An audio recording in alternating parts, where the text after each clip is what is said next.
दिल्ली के उत्तर नगर से विधायक नरेश बालियान की गिरफ्तारी के एक दिन के बाद अरविंद केजरीवाल ने बीजेपी और केंद्र सरकार पर पलटवार किया है।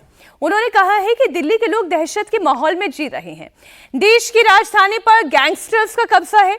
अरविंद केजरीवाल ने ऑडियो क्लिप का जिक्र किया।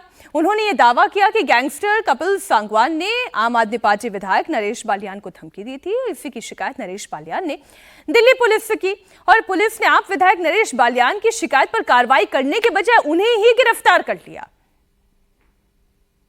नरेश बालियान कपिल सांगवान उर्फ नंदू का विक्टिम है।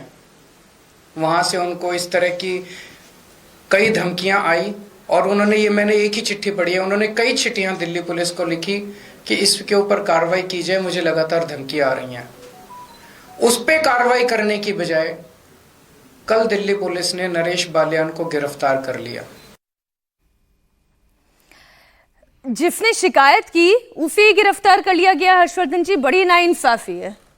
नहीं, देखिए, उस मसले पर नरेश बालियान की गिरफ्तारी हुई है तो जाहिर है कि दिल्ली पुलिस की क्राइम ब्रांच के पास कुछ होगा। पहले जब इसी तरह का कोई ऑडियो था या यही ऑडियो था, उनकी तरफ से क्लेम किया जा रहा है कि ये ऑडियो क्लिप जो है वो AI जनरेटेड। अच्छा, अब आजकल AI जनरेटेड ऐसा है कि आप सचमुच पता नहीं लगा सकते हैं कि कौन सा क्या है, लेकिन अब न्यायालय में मामला जाएगा, अब तो दिल्ली पुलिस को उसको रखेगी ना, बताएगी ना कि ये मामला था, एक्सटॉर्शन का ये मामला था। और नरेश बालियान की जो छवि है वो भी थोड़ा सा उसको सपोर्ट करती है। कई बार आप कुछ जो कर रहे होते हैं तो उससे लोग जोड़कर कहते हैं कि अच्छा ये एक चीज है। जैसे पहले अरविंद केजरीवाल जी कुछ भी बोलते थे लोग उसको मान लेते थे, अब विजय जी कह रहे हैं कि वो वाला छोड़ के सब मान लीजिए।